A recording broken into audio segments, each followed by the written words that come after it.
Okay, I will continue with the idea Jeg vil fortsette med ideen that the cross of Christ is the place of ultimate victory at korset er den ultimate seieren over the powers that rule the world. over kraften som styrte over verden. Now there is a very interesting text that we find in Colossians chapter 2, verse 15.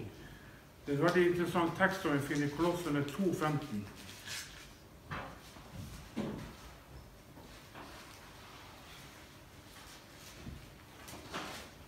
Slå opp i Kolosserne 2,15. Han avvæpnet maktene og myndighetene. Actually 14 and 15. Sorry. Okay. 14 and 15. Vi leser fra vers 14 i Kolosserne 2. Gjeldsbrevet som gikk imot oss på grunn av lovens bud, strøk han ut og tok det bort ved å nagle det til korset. Han avvæpnet makten av myndighetene og stilte dem fram til spott og spe da han triumferte over dem på korset. So basically in that short text Paul says that through the cross God accomplished two things. Så i grunnleggende så gjennom det som Paul forteller her, så oppnådde gjennom korset to ting. He destroyed the demands of the law. Han ødela kravet ifra loven.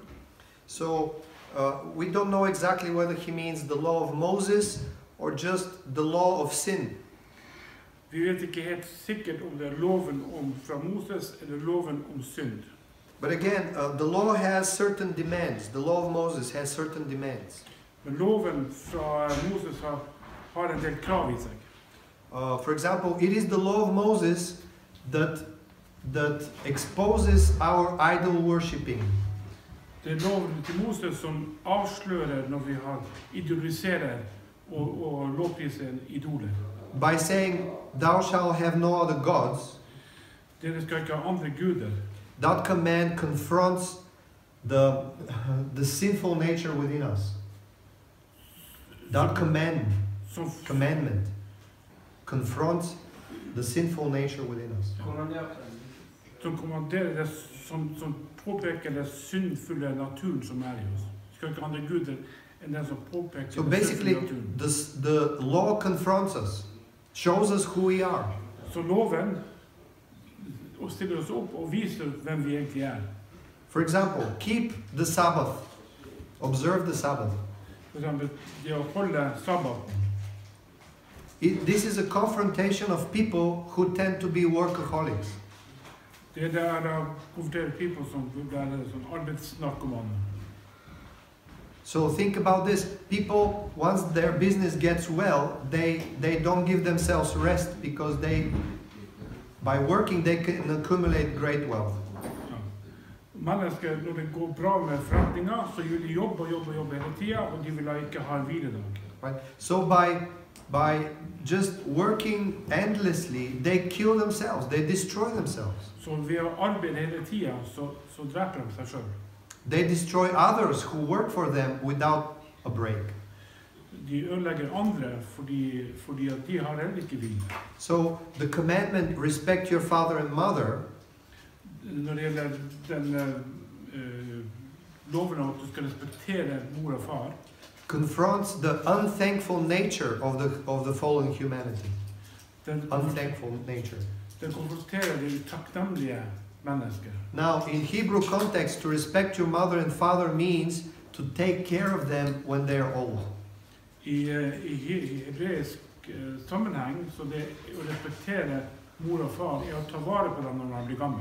See, in Hebrew society, it's quite normal that the parents will take care of the kids when the kids are small or young. Det er vanlig at foreldre tar vare på barna når barna er liten. But then the kids have to return the favor by taking care of the parents when they're old. Da de barna som har vokst opp, gjør gjengjeld til foreldrene og ta vare på So, seg når de blir gamle. respect your mother and father means return the favor. Det å respektere mor og far, det å snu på favør. Care for those who cared for you. Bry deg om dem som brydde seg om dem. But because human beings are unthankful, Men fordi at mennesket er utakknemlig, the children very often do not return the favor. så vil ikke barna gjengjelde den tjenesten. And they think like this, well, I'm your child, you should have taken care of me. Ja, de vil tenke at ja, jeg er jo ditt barn, du skulle ta vare på meg. But now you might be old, but you're grown up, take care of yourself. Så nå er du blitt gammel, og voksen, så du kan ta vare på deg selv. So human fallen nature is idol worshipping. Så menneskelig natur er at vi idoliserer idoler. Workaholic. Vi er arbeidsnarkomane. Unthankful. Utakknemlige. What about do not covet? Og vi er ikke dekka. Once we see somebody possessing something, we desire for it Når vi ser at immediately. noen får noe, så ønsker vi også å få det. Now there's a great French philosopher, I would say, or sociologist. Det er stor fransk filosofi, eller sociologist. His name is René Girard. Hans navn er René Girard. He has put up a theory that is called mimetic theory. Han har satt opp en teori som kalles for Mimetic theory. Ja, en teori. It comes from the Latin mimetic or mimes, which means imitation. Og han satt opp en teori om imitasjon. And he says this, Og han sier I come into the world with certain needs, jeg kommer inn til verden med visse behov, and I try to find ways to supply them. og jeg prøver å finne veier til å forsørge dem. I need to have clothes, I need to eat, I need to drink. These are basic human needs. Jeg trenger å ete og ha klær og alt det tingene. Det er But he grunnleggende says, mennesker. every need that does not correspond to my nature, Han sier at hvert behov som ikke har noe med min natur å gjøre. think about this, my body does not need a Mercedes-Benz. Tenk på det. Min kropp trenger ikke en Mercedes. So we're talking about non-physical needs. Så vi snakker om ikke fysiske behov. They are an imitation of the desire of another. Det er en imitasjon av at du ønsker å ha noe annet. That's how human fallen nature works. Det er slik menneskelige naturen. I come into the world Jeg kommer til verden. and I see you desiring Mercedes. Jeg ser at du ønsker en Mercedes-bil. And I start desiring it, not because I know what Mercedes is, but because you desire it. Jeg ønsker å få den bilen der, ikke fordi at jeg vet om den, men fordi at en annen har den. We're like mirrors for one another. Vi er liksom speil for hverandre. We really don't know what we want, but we know that the others want it, so it must be important. Så vi vet ikke egentlig hva vi trenger, så mener vi at andre trenger det, så trenger vi også det. So think about this. When there is one object and two subjects that desire it, Tenk på at hvis det er noen som det er en objekt, og So- begge to ønsker å få den. think about this. There's only one Mercedes in the house and 5 sons. Det er bare en Mercedes i huset, og det er 5 sønner. They start fighting Og for who is going to inherit the Mercedes. du begynner å krangle om hvem skal få arven på den Mercedes. So when we duplicate our desires, we get into a human crisis because we start fighting over what everyone desires. Ja.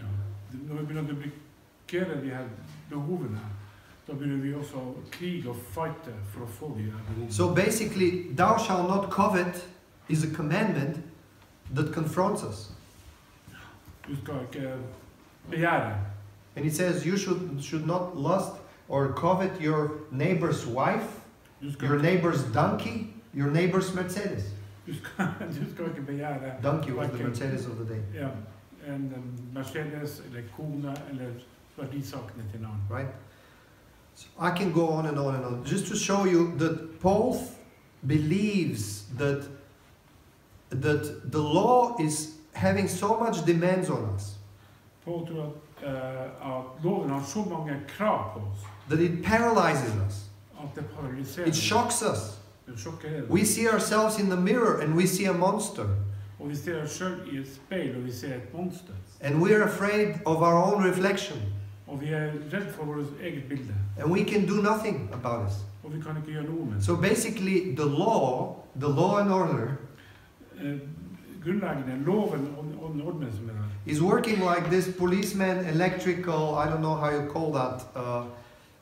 They have this stick that is an electrical stick, and they freeze the criminal with it. Ja, de har da et våpen som gjør som elektrisk, som kan da paralysere det. So basically, we get frozen once we Så med en gang vi we får get hit by electricity when we hear the law of Moses. Ja, riktig. Og det er på samme måte så blir vi også paralysert av loven fra de 10 bud fra Moses. And so Paul says that on the cross, Jesus nailed the demands of the law, destroyed them. Så Paul sier at han spikrer på korset loven. Han So, ødelegger det. yeah. So basically, he released us of that burden. Han frir oss fra den byrden. We were prisoners of the law if we were under the law. Vi er da under fangenskap under loven hvis vi er under loven. Now, Jesus is showing us a different way. Så Jesus viser oss en ny vei. The way of grace, the way of love. Det er da veien via nåde og kjærlighet. And so basically Jesus becomes a way of knowing God and be empowered by God to do what he wants. Jesus viser veien da hvordan du skulle bli i kraftsatt og gjøre Guds vilje. Now think about this. In the Old Testament, especially when you read the Ten Commandments, I Det gamle testamentet, spesielt når du leser om de 10 bud, we have prohibition mostly. Do not do this. We have don'ts. Vi har hele tiden, ikke gjør det, ikke gjør det, ikke gjør det. So we have this don'ts. Vi har alle de her ikke, de negative, ikke gjør, ikke gjør. It's not spelled like this actually. It's do N not. apostrophe. No. Okay. Do nots. Do not. We have do nots. Do not worship idols. Do not have another God. Vi har alle der, du skal ikke, du skal Do not ikke, du skal steal. ikke. Do not covet. Prohibitions. Right? Ja. But in Jesus, what is the new commandment? Men i Jesus, hva er det nye budet? Love one another. Elsk hverandre. It's do. It's do. Det å gjøre, It's doing something that makes you stand well before God. det å gjøre noe, slik at det kan It's being active, Det å bli aktiv. not restraining from something. Ikke trekke deg fra noe. Because when you restrain from something, you're always in the mode of fear. For hvis du trekker deg fra noe, så er du bestandig i den modusen av frykt. But when you do something, you're in the mode of courage. Men når du Boldness. gjør noe, da er du frimodig, og du har da mot. So this is the Old Testament, mostly don'ts. And in the New Testament, we have one big do. I det nye testamentet så har vi en stor gjør. Love the Lord thy God with all your mind, with all your heart and all your strength, Elsk Han med all din hele ditt sinn, all din styrke. and your neighbor as yourself. Og naboen, og som deg selv. Or in the Gospel of John, this is where it becomes where it becomes the clearest. Og i Johannes så kan vi se det mye mer tydelig. Love one another as I have loved you. Elsk hverandre slik som jeg elsker. This is the new commandment. Det er det nye bud. All right, so the second thing that the cross is accomplishing, Og det andre ting according to the text that I gave you, som korset utfyller, is destroying or annulling the powers that run the world. den da ødelegger og fjerner den kraften And the som text is styrer saying verden. that Christ exposed them at his cross, exposed them, Jesus, showed them out in the open, ja, Jesus visste åpent lyst for alle. and made a public, let's say what the word is. Let's see what the word is. And made a public show or spectacle out of them. Han lagde et stort nummer av det, det at alle kunne se det, som alle visste om det. What does that mean? Hva betyr det? Now, in what way is the cross of Jesus a public spectacle of the powers that run the world that are now void and null? Sorry. In what way is the cross of Jesus a spectacle? På hvilken måte er det på en måte en korset spektakulært? In what way are the powers that run the world annulled or brought to nothing? på hvilken måte blir da den kraften som styrer verden, blir nullet ut? Remember, Jesus is just dying on the cross helpless. Husk på at Jesus døde jo helt hjelpeløs på korset. In what way is his cross a public show that shows that the powers of the world do not longer have the right to rule the world? På hvilken måte viser Jesus korsfestelse at verdens kraft kan ikke regjere i verden med det? Let me give you one explanation. La meg gi en forklaring. Sometime in the 4th century, in the 5th century, there were some church fathers. I det 14. eller 3rd and 4th century. Ja, i 4. årtid etter Kristus. There were church fathers that were contemplating on the cross and the meaning of the cross. Som tok og skrev og utfylte det med korset. And there was a great church father called Gregory. Og det var en stor fader som het Gregory. He said the following. Han sa følgende. The wisdom of God Guds visdom hung Jesus as a bait on a hook. Hengte Jesus på korset som et bytte på en krok. And in his rage, the devil wanted to destroy him. Så i dette bildet så vil djevelen ødelegge ham. And deadly pierced himself. Han døde egentlig seg selv. The devil dead. The devil Ja. wanted to destroy him Ja, and deadly pierced himself. Han straffet seg dødelig selv. I will say that again. The wisdom of God placed Christ on the cross as a bait on a hook. Visdommen til Gud plasserte Jesus som et bytte opp på korset. And in his rage, Satan wanted to devour him, to destroy him. Og i den settingen så ville Satan ødelegge. And deadly pierced himself. Og dødelig pilst. Nagler, skader. Like a fish. Ja. Like a fish that was caught because of the bait. Ja. Så han blir da, ja ok, selvfølgelig. Djevelen blir da lurt til i den fella. So Jeg tror han dreper ham. One more time. you're not sure that the translation is accurate or what? Yeah, but I need to hear it Yes. For one more peace, time. the word peace. Pierce. Yeah. Piercing.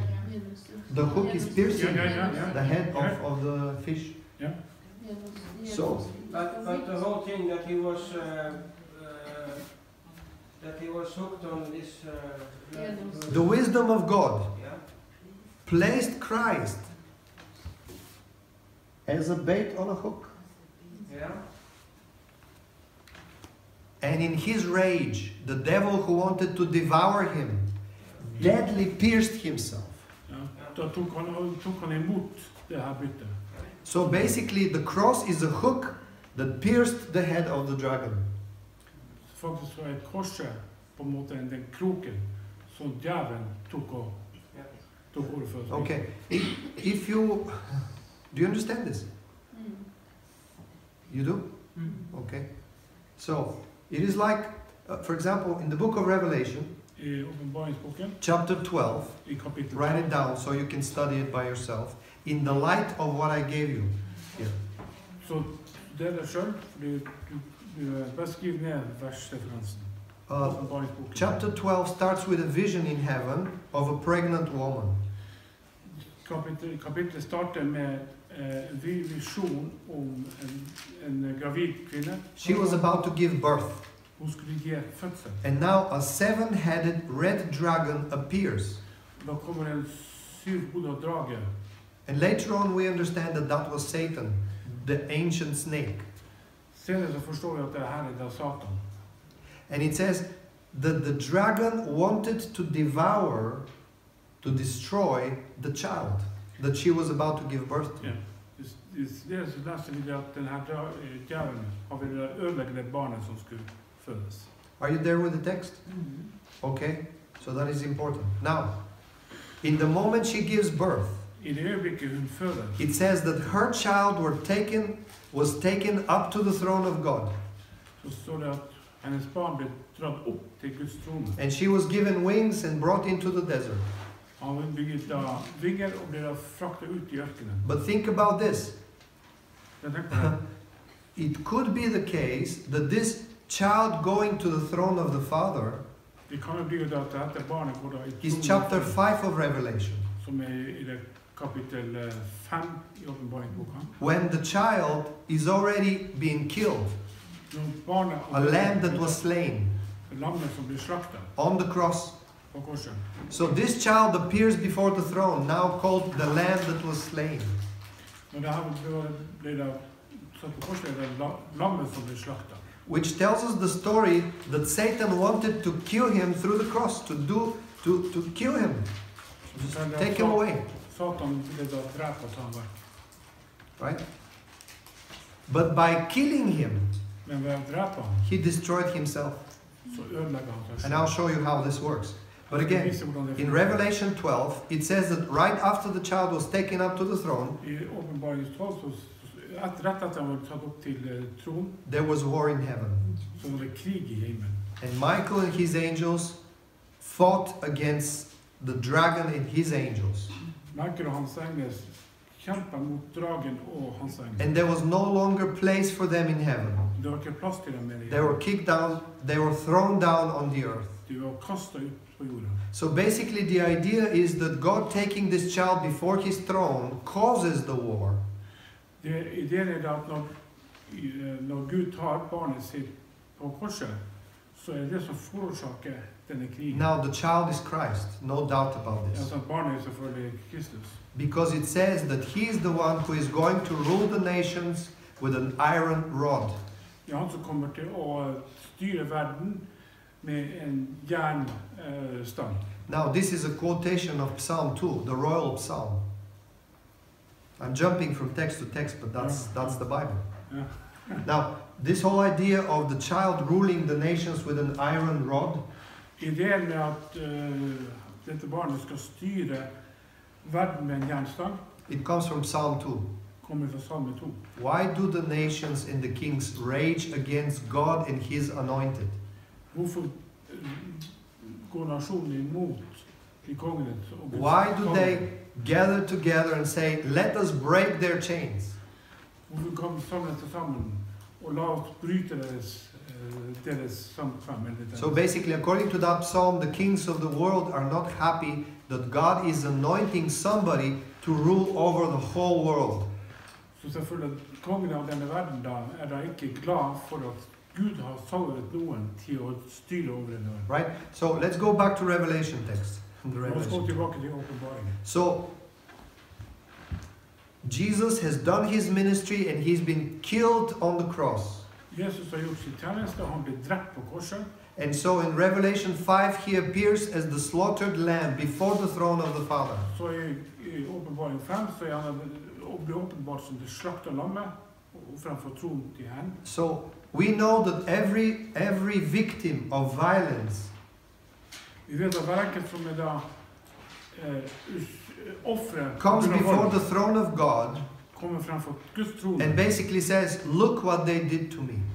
og sier, se hvordan hva de har gjort mot meg. Restore justice. Gjenopprette Avenge my blood. Gjør gjengjeld for det blodet som The first martyr was Abel. We talked about this, right? Den første martyren var jo Abel. Abel's blood was shouting from the ground. Abels blod skrek ifra grunnen. So the blood of all the victims is shouting from the ground. Alle blodet som er utgitt fra offrene Now, skriker ifra grunnen. in Revelation 6, the blood of all the saints is before God. I åpenbaring 6 så er det blodet. Yeah. And they all shout, how long, O God, will not avenge our blood? Hvor lang tid skal dette blodet ikke bli gjengjeldt? So basically, when Jesus appears before the Father, he is a slaughtered lamb. He's a martyr, Så når Jesus unjustly kommer killed. framfor Faderen, så er han som et slakta lam framfor Faderen. Now, you need to know this. Now, this is very complicated because languages are involved here. It's very complicated because the language... This is English, right? I said this in, Sorry. said in Norwegian. Det er veldig komplisert fordi at det er veldig komplisert fordi på grunn av språket. Yeah, now, in Aramaic language, which is the language that Jesus spoke, I det arameiske språket, det språket som Jesus snakker, the word lamb and the word servant is the same word. så det ordet lam og tjener det samme. So basically, the lamb that was slain, that appears before the throne, Så det betyr at lammet som blir slaktet is a picture of the servant of God på den som tjener Gud, who was killed on the cross. som var drept på. So you don't need to imagine Jesus as a lamb that is slain before the throne. Du trenger ikke å se på Jesus som et lam som blir Now, slaktet. this is a code language. It's not a cartoon character. Det er kodespråk. Det er ikke en sånn tegnefilmkarakter. Right? Okay, well, later on you have another character that is called the beast, Senere så ser du det en karakter som kalt beistet. with all kinds of mixed head, wings and claws from all sorts of animals. Som har da masse forskjellige utspring fra mange dyr i seg. And that was the description of the Roman emperor who was sitting in his shining armor, speaking, encouraging the crowds of Rome. Det var det bildet av de som satt da med makt og styre i det romerske imperiet. So these descriptions, they match the spiritual inner reality. Så dette bildet beskriver det indre virkelighet. So Revelation shows that this shiny man who is ruling the world on the inside is a monster. Det bildet viser da at denne skinnende karen som styrer verden. So what the book of Revelation reveals is the inner reality of things. Det åpenbaringsboken viser det indre, altså det åndelige tingene. Okay, so when the slaughtered lamb appears before the throne, Så når det slakte lammet kommer frem for tronen, he shows his hands, så viser han sine hender, his feet, his rib. føttene og hans He shows his back han viser ryggen, and all the blood that has been spilled, the life that has been taken away from him. alt blodet som var utspilt, og livet som ble tatt ifra ham. And he says, Father, something has to be done about it. Og da sier han, far, noe må bli gjort. And then the breakings of the seals begins. Da begynner seglene å bli brekt opp. The beginning of the wrath of God that destroys the earth. Og begynnelsen på Guds frede som Why? skal ødelegge jord. Because his son was a victim Fordi hans sønn var et of offer human injustice, på grunn av menneskelig urettferdighet. both religious and civil. Både religiøs og ikke-religiøs. So the point that I'm trying to make here is this: Poenget som jeg vil vise her, that Satan controls the world. at Satan kontrollerer verden. He can control human behavior, but he has no rights upon human lives. Han kan kontrollere mennesker, men han har ingen rett på mennesker. In the book of Job, Satan is allowed to hurt Job, but he has no right to take his life. I Job så kan vi si han har rett til å skade Job, men han har ingen rett til å ta livet And in hans. the book of Job, like Job 1, just like in Revelation 12, we find out that the Satan is an accuser. I Job 1 så ser vi det at Satan en anklager. He goes and accuses Job by, basically what he accuses Job of is hypocrisy. Det han beskylder Job for, det egentlig Hypocrisy. hypokrati. Ja. He says to God, well, you have given him too many goods, that's why it's easy for him to love you. Han sier faktisk at du har gitt Job så mye verdslige ting, gods, at det er lett In for other ham words, å elske deg. He says to God, your servant loves you because of the toys that you're giving him, Det han sier er the goodies. at Job elsker deg fordi av alle de gode tingene som du gir ham. And then God said, okay, let's put Job to a test and see whether you're right or not. Da sier Gud, da setter Job på en test for å se om So det er rett eller there riktig. are two times that Satan attacks Job. Så det er 2 ganger hvor vi ser hvor Satan In attakkerer the first Job. attack, he kills all his children, destroys all of his property, and his flocks are stolen. Ja, vi ser i den første attakken så tar han familien, budskapet og ødelegger alt det. So basically, he's bankrupt and he's without children. Og der ser vi at han er fattig, og han er uten barn. After time, Satan attacks him a second time. For andre gang så går Satan til andre. Now God permits it, Gud tillater det, But God sets limits. men Gud har satt And he rammer. says to Satan, put your finger on his flesh, but do not touch his life. Han sier til Satan, putt dine fingre på hans hud, men du får ikke ta livet. Right? So compare the story of Job with the story of Jesus. Sammenlign historien til Job med Jesus. And imagine, compare the goodness of Job and the goodness of Jesus. Sammenlign godheten til Job og godheten til Jesus. Well, if Job was a dangerous man for Satan, Hvis Job var en farlig mann for Satan, how much more Jesus? hvor mye farlig Because Job's righteousness was good for him. Fordi at Jobs rettferdighet var But god nok for Jesus' ham. righteousness was good for everybody. Men Jesus rettferdighet, Because whomever was touching Jesus got healed, for hver den som blir berørt av Jesus, blir helbredet, was set free satt fri of the powers that crippled him or her. på den kraften som And now imagine the ambition that the Satan had to destroy Jesus. Se den ambisjonen som Satan hadde for å ødelegge Jesus. 100 times more severe attacks on Jesus. Det 100 ganger mer attakk mot Jesus. Satan gathered all of his people that he could rule and reign over. Satan tok alle steder han kunne styre og råde over og attakka Jesus. He used an inside man who was Judas, a disciple of Han Jesus, brukte en som var på innsida, Judas, who betrayed him, som bedro ham. and the outside people who hated Jesus just as much as Satan did. Og de folkene på utsida som hatet Jesus. The religious leaders De religiøse lederne and the ruling powers, og de som hadde Jews and Gentiles. styret. Både jøder og hedninger. So he had a fierce attack on Jesus. De hadde et totalt angrep mot But you know what? In the attack of Jesus, he crossed the line. Men om de gikk imot Jesus, så krysset He han did linjen. something that he could not do with Job. Han gjorde noe som han ikke kunne gjøre med Job. He took Jesus' life. Han tok Jesus liv. And once Jesus appeared before the Father in heaven, Når da Jesus kom til Faderen som var i he himmelen, accused the accuser så anklaget han den som anklaget of a murder av mord. that he had no right to do. Så de hadde ikke rett til å gjøre. And that's why Satan falls. Det er derfor Satan dette. That is the story of the gospel. Det er historien. The mediator ascends, Den som han sender opp, the accuser falls. og den Satan faller. Because the accuser is accused and found guilty. For den som anklager er funnet skyldig. That's why Jesus allows all the punches to come to him without smoothing it. Det er derfor Jesus lar all straffen komme på ham. Because he knows that Satan and the powers that rule the world will be so blinded by their hatred For han visste det at Satans hat, de vil være så forblindet that they will cross the line. at de vil krysse over. And once they did, Og med en gang de gjorde he det, made a public spectacle.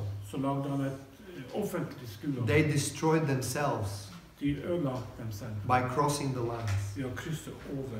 That's why the cross is the triumph of the suffering conqueror. Derfor så er det at korset styrer på et tilfellende vinner. That's why the cross has power to destroy the forces of this world. Det er derfor korset har kraft til å ødelegge den kraften som er i verden. Because in the moment Jesus appears before the throne of the Father, chapter 5 of Revelation again, Med en gang Jesus kommer frem for tronen til Faderen, he receives all the power of all the powers that rule the world. Da tar han imot all den kraften som er i verden og det som er fra himmelen imot seg. Ja. And so when he appears to his disciples after the resurrection, Så når han åpenbarer seg, he says, all the power on heaven and earth is given to me. så sier han all kraft i himmelen og på jorden er gitt til meg. Why? Hvorfor? Because he proved to be the only faithful person to God. For han beviser at han er den eneste trofaste To death. til Gud, Radically, to death. til døden. And so by doing this, he deserved to receive a name above all names. Ved å gjøre det, så fortjente han å få et navn som over And now, let me remind you, there are a couple of texts to talk about this, like Ephesians chapter 1. Efeserne kapittel Just 1. write down those texts and study them and compare them. Studer dem og sammenligne dem. The end of Ephesians chapter 1. And then Philippians chapter 2, Og i Filippene kapittel 2 it says that he did not hold equality with God, but became less than God, emptied himself and became a man. Philippians, you can quote that text if you know it by heart.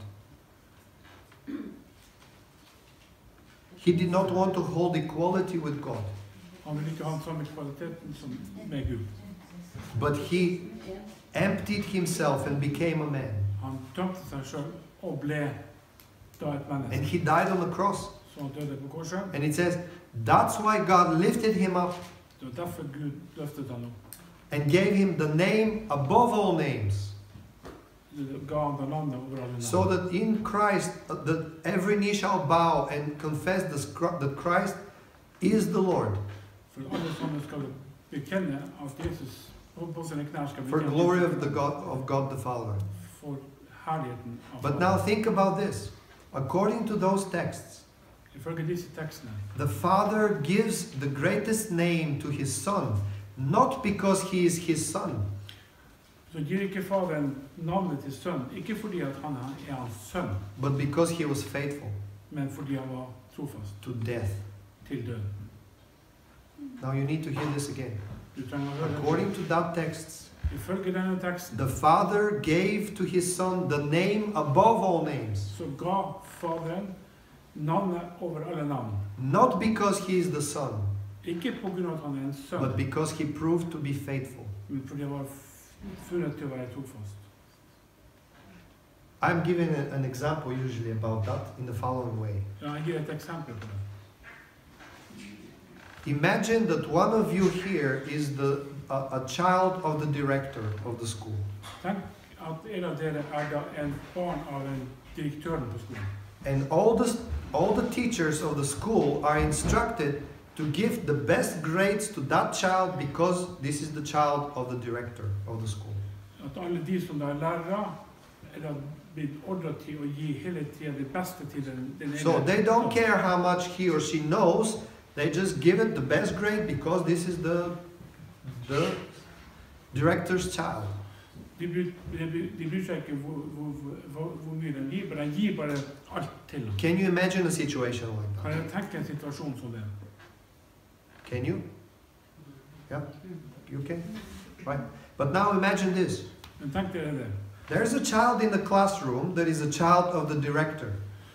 Det er et barn i det nære klasserommet som er da barnet til de But the director made everything possible that nobody would know that one of these children is his own. Men nå vet ikke noen av i klassen at det barnet er direktøren sin. And so this child had to compete on tests, on games, with everybody else, without anybody knowing this is the child of the director. Så da dette barnet må hele tiden da konkurrere på lik linje med alle de andre i klassen. And so at the end of the year, they measured the test results of all the children. Så på slutten så får man se at prøveresultatene. And there's a gold medal for the child with best grades through the school year. Og da er det en gullmedalje for det barnet, eller for den som har best And so, resultat. all the notes are there, everybody can see them. Alle notatene er der, og alle sammen kan se de samme notatene. And then the director throws out the party and says, this year we will award with a golden medal our best student. Så sier han at i år så skal vi gi en gullmedalje til den beste studenten. And everybody's waiting to hear the name. Alle venter på å høre på den Well, andre. they all know the child that is excellent in everything. Alle kjenner et barn som er veldig dyktig i alle områder. And then the director says, and the child's name is so and so. Så sier direktøren, navnet er slik og slik. Come in front. Kom frem. So the child comes in front. Og barnet kommer frem. The director gives him the medal. Direktøren gir han da medaljen. He shakes his hand and Og says, sier, my son, I'm so proud with you. mitt sønn er så stolt av deg. And everybody goes, Alle sammen ser. so the child got the medal, the medal because of the excellent notes. Barnet fikk medaljen på grunn av sine glimrende not tavler. because it had a special favor. Ikke fordi at han har en spesiell favør. So that is the mystery of what happened on earth and later on in heaven. Det er det som er det mysteriet som skjedde på jorden. God sent his son incognito without anybody knowing it, angels and humans. Han sender sin sønn skjult ned til jorda. And he showed how Adam was supposed to live. Og han visste hvordan Adam skulle leve. He restored humanity by showing what it is to be a true human being. Han viste hvordan, han gjenoppbygde hvordan God showed us his initial idea of the man he made in his own image. Gud visste hvordan mennesket skulle leve i hans bilde. So God became the man in God's image. Så Gud ble da mennesket i Guds bilde. But he did not reveal himself as God. Men han åpenbarte seg ikke selv som Gud. Only when he died and resurrected.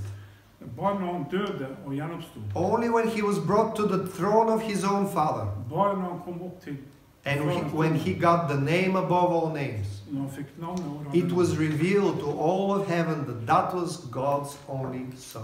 ble det åpenbart for hele himmelen at dette er da Guds sønn.